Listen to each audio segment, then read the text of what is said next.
성령 하나님, 오늘도 하나님 부르신 자리에서 우리가 주님을 기대하고 이곳에 계신 하나님을 찬양합니다. 오늘도 우리와 함께 하시는 임마누엘 하신 하나님을 찬양합니다. 하나님, 오늘도 마태복음 3장을 통해서 우리에게 말씀하여 주시고 하나님이 말씀하시는 걸 통해 우리의 삶이 바뀌고 하나님 우리의 삶 가운데 하나님 나라가 임하는 것을 보게 하여 주시옵시고 경험케 하여 주시옵소서.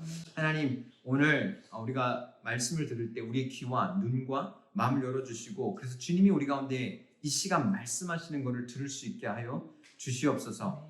하나님을 기대합니다. 이곳에 계시고 우리에게 말씀하심을 하나님을 찬양합니다.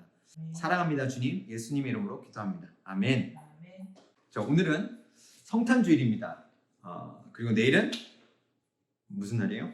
성탄절이에요. 이 말만 들어도 벌써부터 마음이 설레고 어릴 적 크리스마스 아침을 기다리던 그 설렘과 기대가 떠오르지 않나요?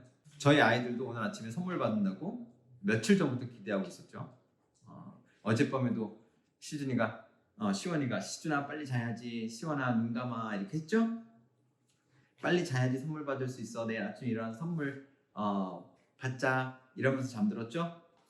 이렇게 마치 어린아이가 선물을 기다리듯이 우리는 그분의 오심을 기다리며 그분의 사랑과 구원의 의미를 깊이 묵상하는 시간을 갖게 됩니다. 그리고 오늘 우리가 살펴볼 마태복음 3장은 성탄의 의미를 더욱 특별하게 만들어줄 이야기를 담고 있습니다. 여기에 세례 요한이 나오는데 그는 마치 크리스마스 이브의 산타클로스를 기다리는 아이처럼 예수님의 오심을 준비하고 기다리는 역할을 합니다. 요한은 광야에서 외치는 소리로서 우리에게 예수님을 맞이할 준비를 하라고 이야기합니다. 이것은 단순한 과거의 이야기가 아니에요. 마치 지금 여기 우리의 일상 속에서 계속되는 메시지와 같습니다. 그래서 오늘 이 말씀을 함께 나누면서 우리는 성탄의 진정한 의미를 되새기고 예수님이 탄생에 가져다주는 하나님의 사랑과 구원의 계획을 더 깊이 이해할 수 있는 시간을 가질 거라 믿습니다. 그리고 어떻게 우리가 내일 성탄절을 맞이하면서 우리의 마음이 어떻게 준비되어야 하는지 세례 요한의 이야기를 통해 한 번 더 생각해보는 시간이 되었으면, 하나님 말씀하시는 시간이 되었으면 좋겠습니다. 마태복음 3장을 펴시고 저를 따라오셨으면 좋겠습니다. 마태는 오늘 특별히 예수님의 오심을 누구보다 기다렸던 사람의 이야기를 하고 있습니다. 메시아를 누구보다 더 부르신 자리에서 기다렸던 사람이에요. 자신이 그 시대에 태어났던 이유와 목적을 알았고 그것을 위해 살았던 사람이에요. 바로 누구죠? 세례 요한이에요. 마태는 이 세례 요한이 이 왕의 길을 준비했고 기다렸고 마침내 이 왕은 준비되어 있던 그곳에서 세례를 받으심으로 메시아의 공적 사역이 시작되었음을 독자들에게 알리고 있어요. 마태는 3장을 이렇게 시작합니다. 그때에 세례 요한이 이르러 유대 광야에서 전파하여 말하되 회개하라, 천국이 가까이 왔느니라 하였으니. 이 본문을 읽으면서 제가 들었던 첫 번째 질문이 이거예요. 회개하라, 천국이 가까이 왔느니라 라는 이 말이 도대체 무슨 말이냐는 거예요. 저한테는 굉장히 추상적으로 다가왔어요. 이 말이 이 글을 읽는 1세기 유대인 독자들에게 어떤 의미가 있었을까요? 그리고 또 하나님은 이를 통해 이 시대를 살아가는 우리에게는 무엇을 말씀하기 원하실까? 그런 생각을 해봤습니다. 이것을 이해하려면 요한이 말하는 회개하라의 의미가 당시 어떤 의미였는지 그것을 알아봐야 해요. 그리고 회개하는 것과 천국이 가까이 왔다는 것은 무슨 관계가 있는지 우리는 한번 질문해봐야 합니다. 여기서 회개라는 단어는 삶의 마음과 행동을 통합적으로 돌이키는 것을 말해요. 입술로 얘기하는 게 아니라 머리로 그냥 인식하는 게 아니라 내가 잘못한 거구나, 그래 다음에 잘못했지, 이게 아니라 이 회개라는 이 구약적 히브리식 사고는 돌이키는 것이 되게 중요해요. 근데 삶의 마음과 행동을 통합적으로 돌이키는 것을 이야기하는 거예요. 그런데 이것은 반드시 애통함과 깨어짐을 수반하며 더 이상 그렇게 살지 않겠다는 극단적 결단을 말하는 거예요. 굉장히 힘든 일이에요. 왜냐하면 서원하듯이 이전의 삶을 끊어내는 행위이기 때문이에요. 굉장히 어려운 말이에요. 우리는 쉽게 회개라는 단어를 사용할 수 있지만 이 당시 이 회개라는 단어는 요한이 이 단어를 사용할 때 요한의 의도는 굉장히 무거운 단어예요. 이 회개라는 단어에는 되게 중요한 출발점이 있어요. 먼저 내가 죄인이라는 사실을 인식하는 거예요. 내가 죄인임을 인식하지 않으면 회개가 성립이 안 돼요. 그래서 회개에는 죄를 자백하는 것이 들어갑니다. 구약에서도 하나님께 속죄 제사를 드릴 때 어떻게 했죠? 동물의 머리에 자신의 손을 얹고 자신의 죄를 자백하는 시간을 가졌어요. 내가 지금 이걸 자백을 해야 돼요. 내가 제가 이랬고 우리의 죄가 이랬고 우리 민족의 죄가 그랬고 대제사장은 이 민족의 죄, 이스라엘의 죄에 대해서 다 입으로 자백을 해야 했어요. 내가 죄인이라는 인식이 없고 죄의 고백과 자백이 없는 회개는 구약부터 신약을 거쳐 지금까지도 존재하지 않아요. 그래서 가장 불쌍한 사람은 자기가 죄인임을 모르는 사람이에요. 마음이 돌같이 굳은 사람이에요. 자신 주의 죄에 대한 애통함이 없는 거예요. 그런 사람이에요. 죄에 익숙한 사람이에요. 나와 나의 가정, 우리 교회의 죄에 대해 아무렇지가 않은 거예요. 우리 민족의 죄에 대해서, 우리 나라의 죄에서, 이 땅의 죄에 대해서 아무런 느낌이 없는 거예요. 죄의 심판자가 되라는 말이 아닙니다. 죄에 대한 예민한 마음을 가지고 애통하는 자가 되어야 한다는 말이에요. 예수님 당시 죄의 심판자로 애통함 없이 주의 죄를 보며 상대적 우월감을 느끼며 살았던 사람들이 있어요. 7절에서 10절까지 나오는 이 바리새인들과 사두개인들이 바로 그들이에요. 바리새인들과 사두개인들은 당시 사회의 엘리트이자 종교 지도자들이었어요. 바리새인들은 모세의 율법, 즉 모세 오경과 우리는 사용하지 않는 구전 율법을 철저히 지키고자 노력했던 사람들입니다. 사두개인들은 좀 더 정치적 성향이 있는 자들이었어요.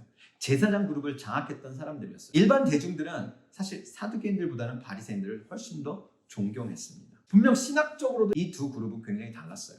우리 시대로 치면 신학적 색깔이 다른 각 교단 신학자, 목사들이라고 보시면 돼요. 그럼에도 요한은 이 두 그룹의 사람들을 하나로 취급해요. 후에 예수님도 같은 표현을 하시는데 뭐라고 얘기하냐면 독사의 자식. 당시 문헌에 의하면 재밌는 이야기가 있어요. 학자들에 의하면 이런 해석이 있어요.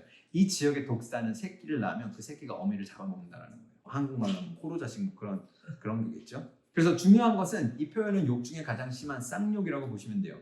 요한이 이렇게까지 쌍욕을 하며 분노하는 이유가 무엇일까요? 이들의 공통점이 있어요. 이들의 공통점은 자신의 의로움으로 가득 찬 이들이었다는 거예요. 사회의 죄가 가득했지만 자신들은 그 죄와 상관없이 깨끗한 자들이라고 여긴 거예요. 세례를 받으러 온 이유는 당시 요한의 세례가 하나의 유행이 되고 자격증이 될 만큼 큰 일이었기 때문이에요. 너 요한의 세례 받았냐? 받았지. 사람들의 평가와 인정, 명예와 보이는 것에 목숨을 거는 사람들이었어요. 아브라함의 자녀라는 특권의식과 우월감으로 주변의 가난한 자와 아픈 자, 세리와 창녀들을 더럽게 여기고 그들이 죄의 주범이고 그들과 함께하지 않는 것이 자신을 깨끗게 하는 방법이라 믿었던 그런 사람들이었어요. 죄의 등급을 나누었습니다. 자신을 더 나은 좋은 죄로 여겼습니다. 여러분, 죄의 등급이 있습니까? 죄의 열매에는 등급이 있을 수 있어요. 하지만 죄성에는 등급이 없습니다. 한번 생각해 보셨으면 좋겠습니다. 혹시 우리는 목사로서, 신학자로서, 장로로서, 권사로서, 집사로서, 사모로서 예수가 아닌 교회 안에서 상대적 우월감을 느끼며 만족하는 부분이 있는지, 뉴스에서 보이는 교회에서 드러나는 죄에 대하여 바리새인들처럼 내가 저들과 같지 않아서 감사합니다라는 그 안도의 기도를 하고 있는지, 그렇게 살고 있지는 않는지 한번 살펴보았으면, 되돌아보았으면 좋겠습니다. 예수님 보면서 물이 좀 걷고 있다고, 기도 좀 하고 있다고, 내가 무언가 하고 있다고 다른 이들과 비교되는 나의 어떠한 시선을 둠으로 상대적 우월감을, 안정감을 두고 있지는 않은가요? 예수가 아닌 나를 보는 그 순간 우리는 물에 빠지는 거예요. 베드로처럼. 근데 사실 이 얘기는 저에 관한 얘기예요. 이전에 저희 가정이 대전에서 통일과 한국의 영적 회복을 위해 몇 년간 기도의 집을 하고 있었을 때예요. 둘이서 몇 년을 예배하고 기도하며 지냈어요. 하나님 말씀에 순종하며 하나님으로 만족하는 시간을 보내고 있었어요. 우리가 어떤 누구보다 영적인 삶을 사는 것에 대한 자부심도 있었고, 영적 세상이 보이고 영적 세계와 연결되고 말씀이 성취되고 현실 속에 하나님의 손길을 보며 하루하루를 살았던 때였어요. 그러던 어느 날 여러처럼 뉴스를 보고 일어나는 일들을 중보기도 하려고 하는데 뉴스에 연쇄살인마에 대한 얘기가 나오는 거예요. 어떻게 죽였는지 막 그런 얘기들이 나오는 거예요. 제 입에서 정말 쌍욕이 나오고 막 분노가 막 일어나는 거예요. 그날따라 분노 지수가 올라가는 뉴스만 막 뜨는 거예요. 올라가는 거예요. 막 너무 화가 나는 거예요. 정치인들 보면서도 화가 나고 막 말이 나오는 거죠. 그때 하나님께서 보여주시는 것이 있었어요. 그게 뭔지 아십니까? 그것은 잊어먹질 않아요. 이 순간은. 죄는 만연한데, 이 땅에 죄는 만연한데 죄인이 없는 현실이었어요. 하나님이 이 땅에 회복을 주시기 원하시는데 아무도 자신이 죄인이 아니라는 거예요. 정치, 경제, 교육, 사회, 연애, 과학 모든 영역에 죄가 만연한데 아무도 그 죄의 원인이 자기가 아니라는 거예요. 예수님이 필요가 없는 거예요. 죄는 만연한데 그래서 예수님이 더 커져가시고 예수님이 이 죄된 세상 가운데서 더 구하여지고 그 예수님으로 인하여 그 죄가 해결되어지고 회복되어지고 돌아가야 하는 것인데 예수님이 필요가 없는 거예요. 아이러니 아닙니까? 죄는 만연한데 죄인이 없어요. 그래서 예수님을 구하지 않는 거예요. 예수님을 찾지 않는 거예요. 아무도 자기는 죄인이 아니라는 거예요. 그 땅의 죄에 대한 책임이 없다는 거예요. 그 죄를 자신의 죄로 여기고 회개하는 사람이 없는 현실, 중보자 없으면 너무 아파하시는 거예요. 그래서 이 땅에 드러난 죄를 나의 죄로 여기고 고백하며 회개했습니다. 근데 이게 다가 아니에요. 하나님께서 그때 당시 상상할 수 없이 잔인하게 수많은 살인을 저질렀던 사람의 죄의 본체가 내 안에 있는 것과 다르지 않다라고 말씀하시는 거예요. 드러난 죄의 모습이 바로 드러나지 않은 내 죄의 모습이라는 거예요. 처음에는 인정할 수도 없었어요. 그런 인간과 같은 취급을 당하는 것에 분노가 막 일어나는 거예요. 하나님 그건 아니잖아요. 하나님 이건 아시죠? 아무리 그래도 제가 그 정도 사람은 아니죠. 아무리 제가 죄인이지만 내가 죄성이 있지만 하나님 그래도 이거는 아니죠. 그러고 있는데 그런 제 모습이 성경에 어떠한 사람들과 닮아 있는 거예요. 제 안에 숨어있던 상대적 우월감을 하나님은 드러내시고 계셨던 거예요. 그러면서 제 마음이 막 무너졌던 기억이 나요. 눈물과 콧물이 터지면서 울었던, 그렇게 회개했던 기억이 납니다. 우리 사회는 보이는 죄만을 처벌하고 드러난 죄인들에 분노합니다. 하지만 하나님은 그러세요. 뉴스에서 보는 그 죄가, 그 더럽고 추악하고 눈으로 귀로 보고 들을 수 없는 죄가 너 안에 있는 죄와 같다고 하는 거예요. 그 더럽고 추악한 얼굴을 가진 죄와 내 안에 있는 죄가 같은 놈이라는 거예요. 여러분 인정이 되십니까? 여러분 우리 안에 죄성이 얼마나 더러운지 모르시겠다라면 다른 이들을 통해, 뉴스들을 통해 세상에 드러난 우리 죄의 여러 얼굴들을 살펴보시기 바랍니다. 그것이 우리의 죄성입니다. 나는 좀 더 나은 사람이라고 생각했다라면, 내가 예수님께 용서받은 죄는 저 정도 쓰레기는 아니지 저것보다는 낫지라고 생각하셨다라면 우리는 사실 예수님께 거리를 두고 가까이 가지 못하고 있는 그 바리새인들의 삶을 살고 있다는 거예요. 어떤 분들은 하나님과의 친밀감에 대해 착각하시는 게 있어요. 하나님과의 친밀감의 핵심은 하나님을 경외하는 마음입니다. 하나님을 경외하는 마음은 뭘까요? 잠언 8장 13절에서 뭐라고 얘기해요? 죄를, 악을 미워하는 거라고 얘기합니다. 죄를 미워하는 거예요. 죄를 싫어하는 거예요. 죄에 대해 통회하는 거예요. 나와 이 세상 안에 있는 그 죄의 본질에 대해서 아파하는 거예요. 예수님과의 친밀감은 결코 우리를 죄 없이 예수로 만들어주는, 신과 같이 만들어주는 특별 프로그램이 아니에요. 그러면 예수가 필요 없죠. 나와 이 땅이 예수를 더 원하는 것입니다. 예수님과 친밀감은 내가 죄인이라는 인식으로부터 내가 예수 없이는 쓰레기라는, 죄덩어리라는, 죄인 중에 괴수라는 것을 인식할 때 깊어지는 것입니다. 그렇게 나에 대하여 깨어질 때 우리 안에 예수의 능력이, 예수의 다스리심이 더 커져가는 거예요. 하나님과의 친밀감은 절대 내 기도 시간에 좌우되지 않습니다. 속지 마세요. 기도 시간이 중요하지 않다는 것이 아니에요. 시간을 지키는 것도 중요합니다. 그 자리를 지키는 것도 중요합니다. 하지만 기도의 본질은, 기도 가운데의 친밀감은, 하나님과의 친밀감은 나의 영적 각성과 깨어짐에 의해서 좌우된다는 사실입니다. 주님, 제가 주님 없이는 연쇄살인마와 같은 그러한 자입니다. 제가 더 나은 자가 아닙니다. 그 죄성이 바로 나입니다. 내 안에 있습니다. 주님 없이는 아무것도 할 수 없습니다. 주님이 필요합니다. 아니 더 필요합니다. 더 원하는 사람이, 더 필요한 사람이 더 깊은 친밀감으로 들어가는 거예요. 예수님이 어떤 한 집에서 눈물로 자신의 발을 씻기는 여인을 보며 이렇게 얘기합니다. 더 많이 용서받은 사람이 더 많이 사랑한다라는 거예요. 아멘. 여러분, 하나님 보시기에 그리스도인들을 핍박했던 바울의 죄가 다른 이들의 죄보다 더 컸을까요? 아니에요. 바리새인들과 세리와 청년들의 차이는 자신들의 죄인식에 있었던 거예요. 그 죄인식, 그게 뭡니까? 주님이 보시기에는 개찐 도찐이에요. 세상에 나오는 모든 종류의 죄와 악함이 바로 내 안에 있다는 것을 모르면 우리는 상대적 우월감으로 살아가는 바리새인들과 다를 바 없는 거예요.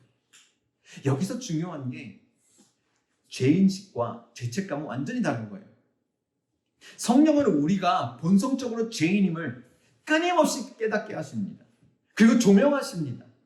그래서 우리를 의롭게 하시는 예수의 능력이 우리 안에 더 커져가게 한다면 원수는 죄책감을 통해서 정죄함으로 우리가 하나님으로부터 도망가게 하고 예수의 능력에 대해서 거짓말한다는 거예요.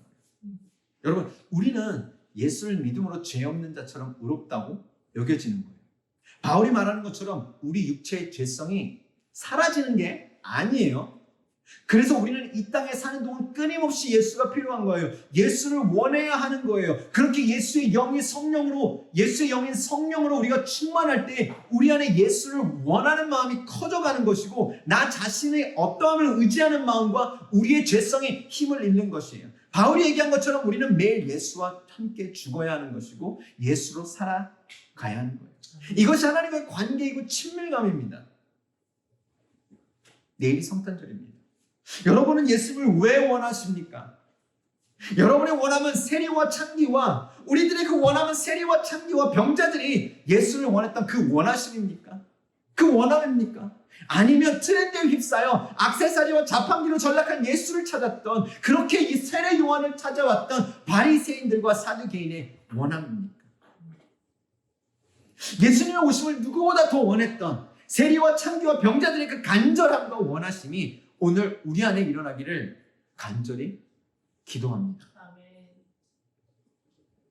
여러분, 이것이 해결이 안 된다면 우리의 세례는, 우리의 예배는 친밀감 없는, 하나님과 가까이 있지 않는 그런 껍데기와 같은 신앙으로 남아있게 되는 거예요. 너무 중요합니다. 그리고 하나님에 나아가실 때 여러분 아무것도 안 느껴지세요? 답답하세요? 여러분, 우리의 마음을 찢으시기 바랍니다. 하나님, 내가 아무것도 느낄 수 없는 자예요. 내가 하나님의 십자가의 죽으심과 예수님의 십자가의 죽으심과 부활에 대해서 내 마음에 아무런 감동이 없습니다.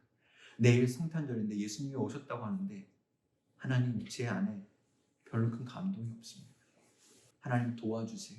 여러분, 이렇게 기도하시면서 예수님의 다시 오심을 좀 기억했으면 좋겠습니다. 아멘. 우리의 마음을 찢으시고, 하나님 필요합니다. 하나님, 내가 그런 사람입니다. 하나님, 내가 하나님에 관심이 없는 사람입니다. 하나님, 저는 하나님과 상관없이 바리새인과 같은 그런 사람입니다. 하나님, 제 마음이 돌과 같이 굳었습니다.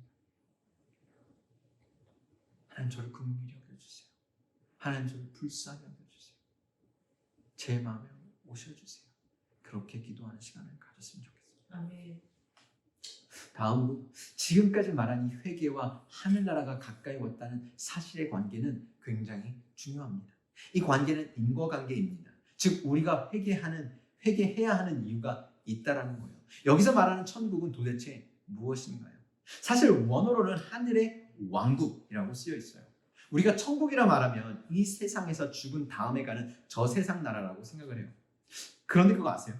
중요한 것은 복음서 저자들 어느 누구도 이 단어를 그렇게 죽은 다음에 간 세상이라는 의미로 사용하지 않는다는 거예요. 이들에게 이 단어는 당시 로마라는 왕국처럼 실제 왕국이라는 뜻이에요. 마치 미국과 중국처럼 하나의 나라인 거예요. 지금의 느낌과 조금 다른 점이 있다면 지금은 대통령이 치리하죠. 하지만 당시에는 대통령이 아닌 왕이 다스리는 나라였기에 왕국이라는 단어가 쓰이고 있다는 거예요. 다시 말해 여기서 말하는 하늘나라는 나중에 죽어서 가는 미래의 천국이 아니라 현재의 실제적 왕국을 의미하는 거예요. 다시 얘기합니다. 미래가 아니라 뭐예요? 현재입니다.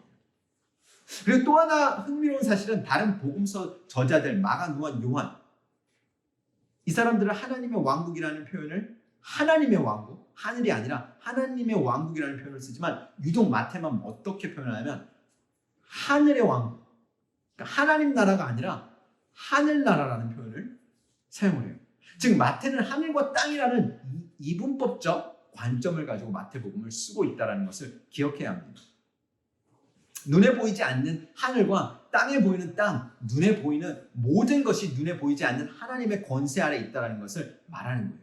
이것은 마태복음 4장으로부터 그 이후에 예수의 사역을 이해하는데 굉장히 중요합니다. 꼭 기억하세요. 그 하늘의 능력과 권세가 바로 왕이신 예수를 통해서 풀어지는 거예요. 마태가 말하는 이 왕국이 바로 하늘나라, 하늘의 왕국입니다. 그럼 이 왕국이 가까이 왔다는 말은 무슨 말입니까? 도대체? 결론만 말씀드리면 이 말은 비유적 표현이에요. 메시아이신 왕이 가까이 오셨다라는 말이에요. 여기 가까이 왔다라는 동사 앵기조의 완료형이 쓰였는데 이것의 용법을 쉽게 풀면 이렇습니다. 왕이 그의 능력과 주권으로 오고 있었고 드디어 시간적 공간적으로 도착했다라는 말이에요. 그런데 저자가 이 완료를 쓰는 중요한 포인트는 과거가 아니라 현재예요. 코앞에 닥친 임박성을 강조하는 거예요. 이것은 요한의 외침이 현재를 강조하는 간절함과 임박함을 표현하고 있다는 거예요. 그냥 예수 천국 불신지요 이렇게 부드럽게 안 들으면 유선되지 믿으세요. 예수님 믿으세요. 교회 다니세요. 이렇게 말하고 있는 게 아니라는 거예요. 물에 빠진 놈을 건져내듯이 마치 불난 집에 뿌리야! 라고 외치는 그 외침과 같은 간절함인 거예요. 요한이 회개하세요. 천국이 가까이 왔어요. 이렇게 얘기하고 있던 게 아니라 간절함으로 회개하세요. 회개하라. 천국이 가까이 왔어요. 회개하십시오. 천국이 가까이 왔습니다. 회개하십시오. 천국이 가까이 왔습니다. 너희가 지금까지 무엇을 하고 있었든 여러분이 무엇에 미쳐 살았든 그게 중요한 것이 아니에요. 이제는 돌아와야 돼요. 정신 차리세요. 이제는 다시 하나님 앞으로 돌아와야 해요. 왕을 맞을 준비를 해야 해요. 마치 죽음을 앞두고 하나님을 뵐 준비를 하는 한 노인처럼 흩어져 있던 마음을 다른 곳에 나뉘어졌던 관심을 인생을 돌이켜 왕을 뵐 준비를 하라는 거예요. 마치 예수님이 며칠 내에 당장이라도 오실 것 같은 간절함으로 세례 요한은 목소리 높여 외치고 있는 거예요. 우리는 세례 요한과는 다르지만 아주 비슷한 부르심을 받았습니다. 세례 요한이 임박한 예수의 오심을 기다리며 한 명이라도 더 그 예수를 영접할 수 있는 깨어진 마음을 준비시켰어요. 결국 자신의 잘남으로 깨어진 마음이 없었던 바리새인들과 사두개인들은 예수를 거절했어요. 이 시대를 사는 우리들도 예수의 다시 오심을 기다리고 있습니다. 내일의 성탄절은 다시 오실 그 예수를 기억하고 기다리는 시간이 돼야 한다라고 말씀드리고 싶습니다.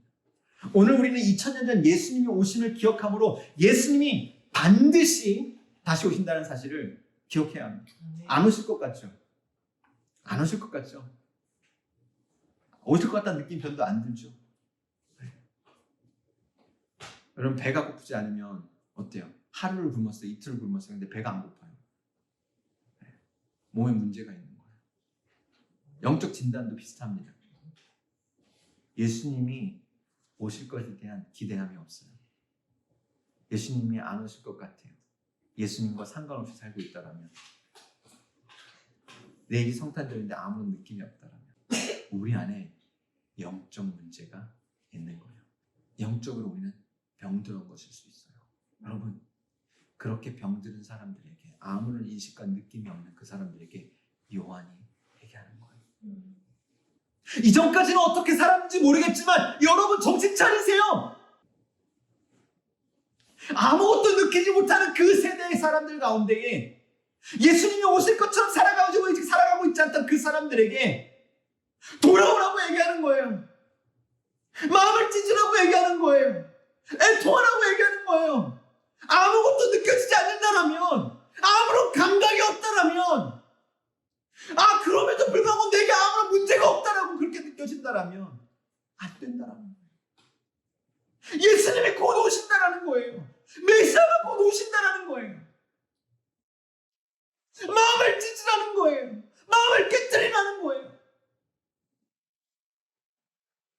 예수님의 제자들을 포함해서 역사의 수많은 믿음의 선배들이 예수님의 다시 오심을 임박함과 그러한 깨어짐으로 마치 내일 오실 것처럼 오늘 살았던 것처럼 우리도 그렇게 살아야 하는 것이에요. 여러분, 이건 너무 중요합니다.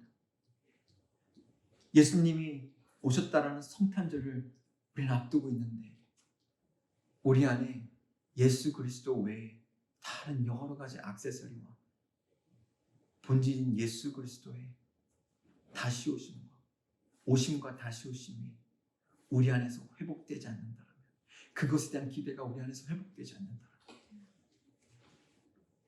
우리는 심각한 병을 앓고 있는 거예요. 그러한 사람들에게 오늘 요한은, 마태는 얘기하고 있는 거예요. 마음을 찢으라고, 회개하라고, 깨뜨리라고. 너무 중요해요. 너무 중요합니다. 예수님이 삶의 액세서리가 되고 주일날 뽑아먹는 하나의 자판기가 되어가고 있는 이러한 시대에 우리는 예수님의 오심을 임박함과 깨어짐으로 외쳤던 세례 요한처럼 그렇게 임박함과 깨어짐으로 굳은 마음이 아니라, 아무것도 느껴지지 않는 마음이 아니라 흩어져 있던 우리의 마음을, 이전에는 어떠했던 마음일지 몰라요. 괜찮아요. 하지만 그렇게 흩어졌던 마음을 오늘은 모아야 한다. 예수님의 오심을 위하여 일하고 예수님의 오심을 위하여 준비하며 예수님을 기대하며 살아야 한다는 것입니다. 그날이 도적같이 올 것입니다. 우리의 인생에 매여 예수님이 오셨을 때 장가 가야 하고 소팔로 가야 한다라고, 바쁘다라고 얘기하면 안 됩니다. 예수님 없어도 나는 잘 살 수 있는 것 같아. 별 문제가 없는 것 같아. 일주일에 교회 한 번 가서 설교 한 번 들으면 내 마음에 아무런 문제가 없더라. 괜찮은 것 같아. 예수님 돈 더 벌고 집 사야 하고 놀러 가야 하고 내일 오지 마세요라고 기도하는 사람이 되어서는 안 됩니다. 메시아를 알지도 인식하지도 못했던 종교 지도자들처럼 잠자고 있으면 안 되는 거예요. 열처녀처럼 열처녀 비유를 기억해야 합니다. 신랑이 언제 오실지 모르는 것입니다. 어떤 이는 그러겠죠. 원수는 그러겠죠. 야, 봐라, 역사를 봐라. 예수님이 오신 지 2000년이 지났어. 앞으로도 오랜 시간을 기다려야 할지도 몰라. 안 올 수도 있어. 그거 거짓말일 수도 있어. 예수님이 언제 오실지 몰라. 언제 오실지 모르니 걱정 말고 세상에 속한 자로, 이 땅의 거민으로 살으라고. 여러분, 우리는 이 땅의 거민이 아닙니다. 언제 오실지 모르게 매 순간 깨어 있으라는 거예요. 예수님의 다시 오심을 임박함으로 기다리라고 하는 거예요. 사도 요한은 요한 1서 2장 15절에서 이렇게 얘기합니다. 이 말세에 우리가 가져야 할 태도에 얘기합니다. 이 세상이나 세상에 있는 것들을 사랑하지 말라. 누구든지 세상을 사랑하면 아버지의 사랑이 그 안에 있지 아니하니 이는 세상에 있는 모든 것이 육신의 정욕과 안목의 정욕과 이생의 자랑이니 다 아버지께로 온 것이 아니요 세상으로부터 온 것이라. 육신의 정욕과 안목의 정욕과 이생의 자랑, 너무 달콤해요. 즉각적 만족과 강력한 자극이 있습니다. 그렇게 살아갈 때 우리는 어느 순간 바리새인과 사두개인이 되어버린 우리의 모습을 보게 될지도 몰라요. 아무것도 느껴지지 않아도, 아무런 감동이 없어도 원래 그런 거야. 예수 믿는 건 원래 그런 느낌이 없는 거야. 감동이 없는 거야. 깨어진 그런 거 없는 거야. 눈에서 눈물 나는 거 그런 거 아니야. 그냥 머리로 이해하면 돼. 예수님이 십자가에 날 죽으시고 부활하셨다, 그런 거 되는 거지. 아니에요. 우리는 심장이 뛰어야 합니다. 예수를 향해 심장이 뛰어오고 있어야 합니다. 여러분, 말씀과 기도로 깨어있지 않으면 우리는 그렇게 죽어갈 수밖에 없는 것입니다. 그런 시대에 살고 있다는 겁니다. 기억하셨으면 좋겠습니다. 마지막으로, 도대체 왜 요한은 회개할 사람들이 많은 도시가 아닌 광야에서 사역을 시작했을까요? 저는 이게 굉장히 마음에 걸렸어요. 도대체 왜 사람 회개하라고 외칠 거면 사람들이 많은 도시에서 해야 되는데 왜 광야에서 했을까? 이 질문은 저와 우리 교회에 큰 메시지를 주고 있다고 생각을 해요. 도대체 왜 요한은 회개할 사람들이 많은 그런 곳이 아닌 광야에서 시작을 했을까요? 그 이유는 그곳이 부르심을 받은 자리예요. 그곳이 하나님이 말씀하신 자리이기 때문이에요. 그 부르심이 뭡니까? 광야에 외치는 자의 소리가 있어 이르되 너희는 주의 길을 준비하라. 그가 오실 길을 곧게 하라 하였느니라. 제가 세례 요한이라면 그랬을 것 같아요. 하나님 광야에서 무슨 사역을 합니까? 사람이 없는 곳이 광야예요. 예수님 오실 길을 예비하라는 부르심을 받고 얼마나 기뻤을까요? 흥분되었을까요? 부르심을 받을 땐 너무 행복해요. 얼마나 환상적인데요. 하나님이 나를 사용하셔서 이사야 40장 3절의 역사적 예언을 성취하시는구나. 우리를 통해서 예수님이 오실 길을 준비하는구나. 그런데 잘 읽어보니 어디에서 외치래요? 광야에서 외치는 자의 소리.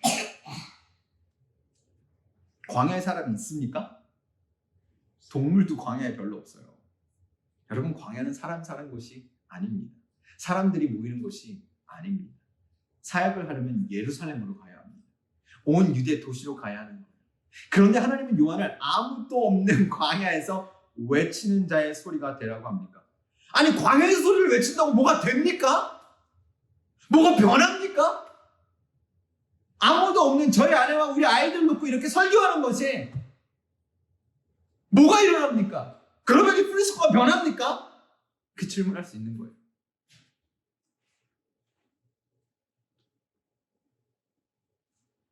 우리가 지난 몇 달 동안 광야에 대해서 얘기하지 않았습니까? 광야가 어떤 곳이에요? 하나님이 사람의 바닥을 드러내셔서 하나님만 의지하도록, 하나님만 바라보도록, 하나님 경외하는 법을 배우는 곳이라고 배웠잖아요. 근데 영혼 구원하려면, 사람들을 주께로 돌이키는 사역을 하려면 사람이 있는 곳으로 가야 하잖아요. 그런데 하나님 세례 요한 보고 순종하라는 거예요. 말도 안 되는 순종을 하라는 거예요. 사람이 없는 곳에서 회개하라고 외치라는 거예요. 우리는 때로 영혼 구원의 방법과 능력에 대해 착각하는 경우가 있습니다. 분명 우리는 영혼 구원을 위하여 더 효과적이고 전략적인 방법을 써야 합니다. 하지만 그것보다 더 중요한 전제가 있습니다. 그것은 바로 순종의 능력이라는 거예요. 이것을 놓치면 모든 걸 놓치는 거예요. 역사를 바꾸고 세상을 바꾸고 영혼을 구원하는 가장 전략적이고 효과적이고 가장 빠른 방법은 바로 하나님의 뜻을 기다리고 그 말씀하심에 순종하는 것입니다. 로봇가 아닌 이상 우리 모두가 가장 힘들어하고 어려워하는 것이 바로 이것이에요. 사울도 그랬습니다. 엄청난 수의 블레셋 군대하고 전쟁을 하기 시작합니다. 이스라엘 사람들을 모았어요. 상황이 안 좋아요. 블레셋 사람들은 우리가 이 전쟁에 이기겠다 이러면서 막 사람들은 더 많아지고, 사기가 올라가면 어때요? 사람들이 막 모이잖아요. 근데 이스라엘의 사기는 떨어져요. 사기가 떨어지니까 어때요? 이스라엘 군인들이 도망가는 거예요. 그런데 하나님은 사무엘을 통해서 사무엘이 와서 번제를 드릴 때까지 7일을 기다리라고 해요. 말이 됩니까? 당장 블레셋이 쳐들어올 수도 있는데 7일을 기다리라는 게 말이 됩니까? 전쟁에서 기다리는 동안 모였던 백성들은 막 하나둘씩 흩어져요. 모이는 상황은 더 어려워져요. 사무엘은 옳지 않아요. 결국 사울은 보이는 상황에 압도됩니다. 잠식됩니다. 그리고 스스로 뭔가 해야겠다는 조급함에 어떻게 해요? 스스로 제사를 드립니다. 근데 하필이면 그때 사무엘이 와서 딱 나타나서 책망합니다. 재미있는 것은 인간적 눈으로 보면 여기에 보여지는 하나님의 말씀은 비효율적이고 비이성적이에요. 사울이 보는 눈은 세상의 이치와 같습니다. 전쟁이 시작되었는데 언제 죽을지 모르는 급박한 상황에 기다리라니요. 뭐라도 해야지요. 이게 당연한 거예요. 그런데 사울이 보지 못하는 것은 하나님이 누구이신가? 전쟁이 하나님께 속했다라는 사실이에요.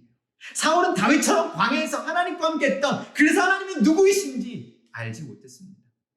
세례 요한의 사역도 완전히 비효율적이고 말이 안 되는 것이었어요. 사람이 없는 곳에서 사역을 하라니요. 세례 요한은 그냥 그럼에도 불구하고 그냥 부르신 곳에서 하나님께 순종했어요. 근데 더 놀라운 일들이 일어납니다. 5절에서 놀라운 반전이 일어납니다. 말도 안 되는 일이 일어납니다. 각 지역에서 영적 각성 운동이 막 일어나는 거예요. 세례 요한이 가서 사역하지도 않았던 예루살렘으로 온 유대와 요단강 사방에서 세례 요한에게 도리어 나오기 시작하는 거예요. 사람들이 도리어 도시에서 광야인 유대 광야로 나오고 요단강으로 나아오기 시작하는 거예요. 세례 요한의 사역은 엄청났습니다. 참고로 당시 이스라엘 역사를 기록했던 요세푸스도 얘기할 만큼 세례 요한의 사역은 모르는 사람이 없을 만큼 큰 영향력을 미쳤어요. 여러분, 사역은 하나님이 하시는 거예요. 아멘. 사람이 사역하면 사람이 일하는 거지만 사람이 순종하면 그때는 하나님이 직접 일하시고 움직이신다는 거예요. 세례 요한의 순종은 세상에 보기에 무모한 순종이었고 세상이 알지 못하는 시작이었고 하나님만 아시는 순종이었습니다.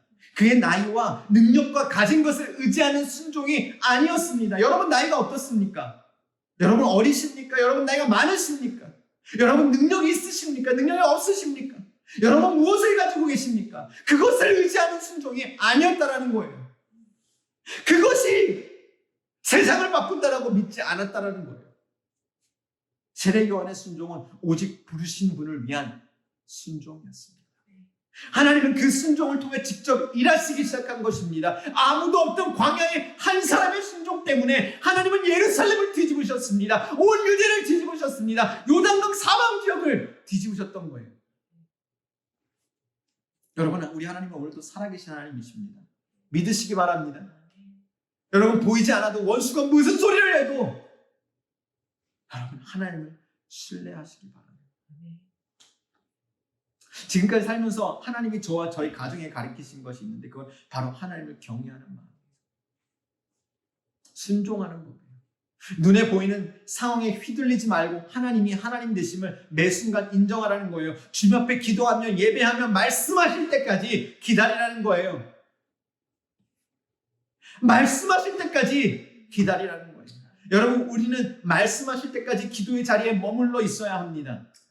부르심의 자리에 머물러 있어야 합니다. 사울처럼 움직이지 마시고 세례 요한처럼 아무도 없어도 광야라 할지라도 보이지 않아도 하나님 말씀하시기 전까지는 그 자리를 지키시기를 바랍니다. 그렇게 그 자리를 지킬 때에 우리는 하나님의 뜻이 현실이 되고 하나님의 말씀이 실제가 되고 이 땅에 이루어지는 것을 볼 수 있는 것을 믿으시기 바랍니다. 그래서 이 성탄절을 준비하면서 우리는 이 부르심, 하나님이 우리를 부르신 그 자리를 지켜야 합니다. 그 자리가 작아 보여요. 그 자리가 아무도 알아주지 않는 자리 같아요. 그 자리가 너무나 작은 재정이 들어가서 별로 커 보이지 않나요? 그 자리가 아무것도 세상에 어떤 변화도 일으키지 못할 것 같습니까? 여러분, 그것이 중요한 거예요. 우리가 부르심의 자리를 지켜야 하는 이유는 우리가 세상을 바꿀 수 있다는 믿음 때문에 바꾸는 것이 아니라 그 자리를 지키는 것이 아니라 하나님이 우리를 부르셨다라고 이 작은 순종을 통해서 하나님이 내가 속한 나라와 민족과 나의 가정과 내가 속한 이 땅을 바꾸시겠다라는 하나님이 직접 일하시겠다라는 그 약속을 신뢰함으로 하나님의 능력을 신뢰함으로 하나님 앞에 순종하는 것입니다. 그래서 오늘도 이 성탄절을 기억하면서 우리는 여러분 자기가 어떤 자리이든 여러분 그 자리를 지키시기 바랍니다. 충성됨으로 지키시기 바랍니다. 깨어짐으로 지키시기 바랍니다. 기다리시기 바랍니다. 하나님의 말씀이 임하실 때까지, 하나님의 말씀이 움직이라고 다시 말씀하실 때까지 기다리시기 바랍니다. 힘들어도 보이지 않아도 기다리시기 바랍니다. 버티기 잘합니다. 하나님이 이루실 것입니다. 그러한 성탄절이 되셨으면 좋겠어요. 예수님이 다시 오십니다. 예수님이 오실 것 같지 않아도 오십니다.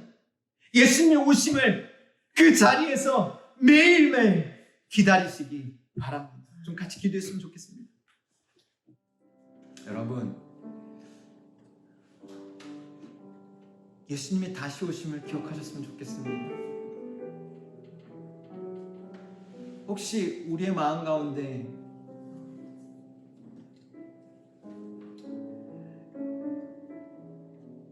예수님이 안 느껴지신다라면, 우리 마음 가운데 예수님의 십자가가 아무런 느낌이 없다라면, 예수님의 다시 오심이 아무런 느낌이 없다라면, 예수님이 오셨던 2000년 전 나를 위해 십자가에 죽으시고 부활하셨던 그것이 내게 아무런 느낌이 없다라면, 좀 오늘 이 시간 하나님 우리의 마음을 깨뜨려 주세요.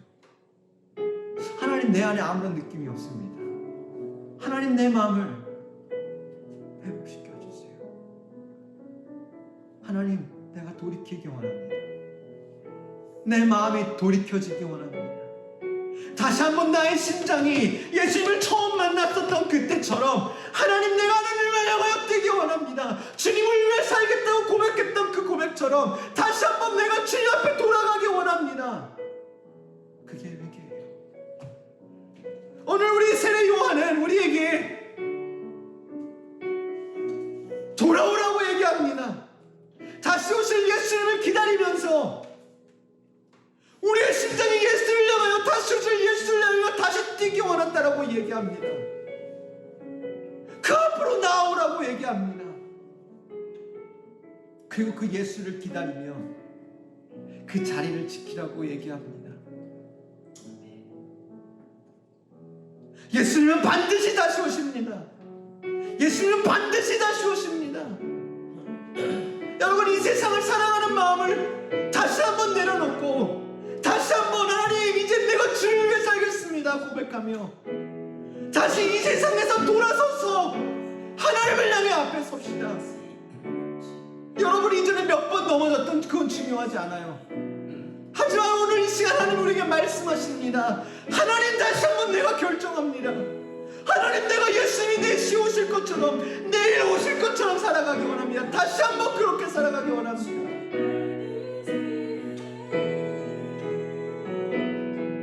하나님 이 시간 좀 기도했으면 좋겠습니다. 소리를 내어 기도했으면 좋겠습니다.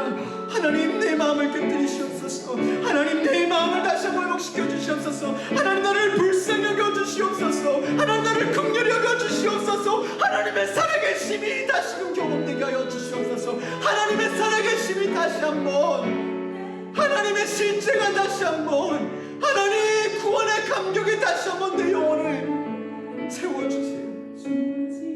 하나님 멀리 계신 하나님이 아니라 이곳에 계시며 살아계시며 나를 입히시며 먹이시며 돌보시며 나와 함께 하신 그 임마누엘의 하나님이 다시 한번 내 삶에 회복되기 원합니다. 예수를 기다리는 기대함이, 예수를 위해 살아가는 그 삶이 다시 한번 정립되기 원합니다. 내 삶에 무너졌던 제자리 다시 한번 세워지기 원합니다. 내 삶에 무너졌던 성벽이 다시 한번 수축되기 원합니다. 하나님 예수님을 기다림으로 내 삶의 성벽을 수축합니다. 내 삶의 제자를 다시 세웁니다. 주 예수여 오소 오시옵소서. 예수님은 반드시 오십니다. 내가 사는 이유는, 내가 먹는 이유는, 내가 일하는 이유는 예수님이십니다. 예수님 내가 사는 이유이십니다. 하나님 우리 안에 구원의 감격을 회복하여 주시옵소서. 예수님의 오심에 설레게 하여 주시옵소서. 예수님의 오심에 기뻐하게 하여 주시옵소서. 내 영혼이 다시 한번 나의 모든 것을 향해 하나님께로 돌아갑니다. 하나님보다 높아졌던 것을 다시 한번 낮춥니다. 하나님보다 높아졌던 모든 것을 버립니다.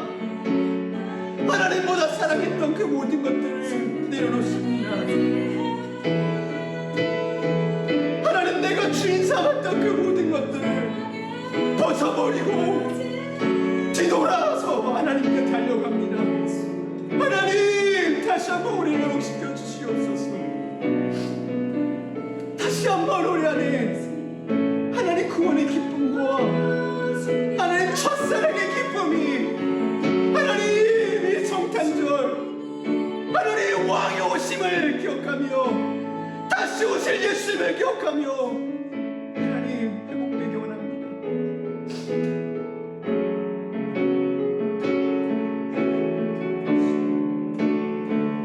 우리 안에 깨어짐과 애통함과 하나님 내가 예수님 없이 아무것도 아닌 자입니다라는 그 고백이 하나님 이 가운데 충만하게 은혜를 채워 주시옵소서. 우리의 삶을 이끌어 주시옵소서. 하나님 더 주님을 원하는 그대로 들어가게 하여 주시옵소서. 하나님 감사합니다. 하나님 감사합니다. 하나님 우리가 사는 이유가 예수님이십니다. 하나님 우리가 숨쉬는 이유가 예수님이십니다. 하나님 우리가 이곳에 있는 이유가 예수님이십니다. 다시 오실 예수를 준비하는 그 인생이 되기 원합니다. 하나님 우리를 사용하여 주시옵소서. 하나님 왕의 오심이 그 간절함과 절박함이 임박함이 하나님 그 깨어있음이 우리 안에 가득하게 하여 주시옵소서. 원수의 거짓말에 놀아나지 않게 하여 주시옵소서. 깨어 기도하게 하여 주시옵소서. 하나님 이 시대 가운데 우리가 깨어있게 하여 주시옵소서. 하나님 감사합니다.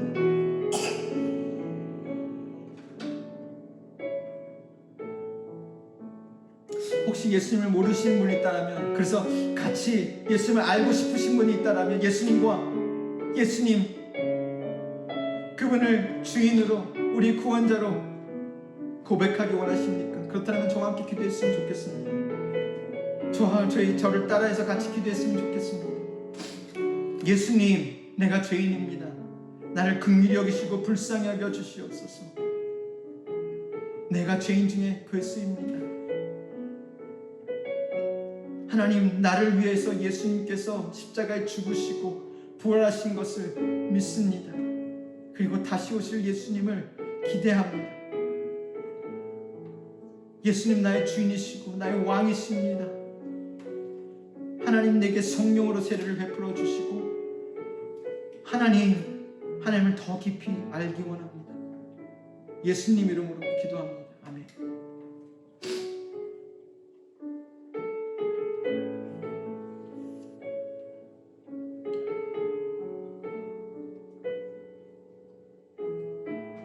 예수님이 오십니다.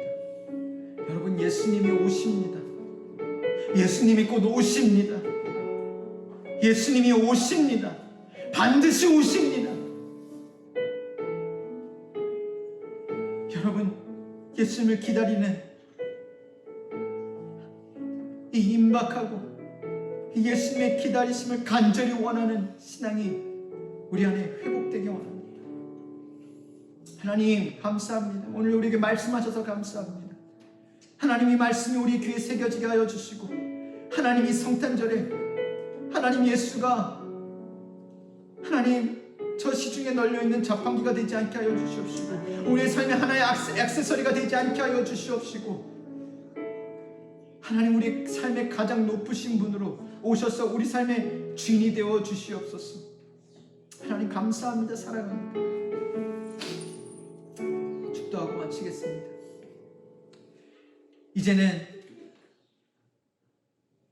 우리를 사랑하셔서 십자가에 죽으시고 부활하신, 그리고 다시 오실 예수님의 은혜와 하나님 아버지의 극진하신 사랑과 성령님의 교제, 교통, 감화, 감동하시니 오늘도 다시 한번 내 마음을 찢으며 하나님, 내가 아무것도 느낄 수 없는 사람입니다. 내가 죄인입니다라고 고백하는, 그래서 주님을 더 의지합니다. 예수님을 구하는, 예수님께로 돌아가기 원하는 하나님의 백성들, 그 부르심의 자리를 예수님이 오신 그것을 바라보며 하루를 살아가며 오늘도 하나님을 기대하며 그 임박한 재림을 기다리며 살아가는 삶의 모든 것을 다시 오실 예수를 위해 살아가는 그 모든 하나님의 백성 가운데 함께 계시기를 간절히 축원하며 기도합니다. 아멘. 감사합니다.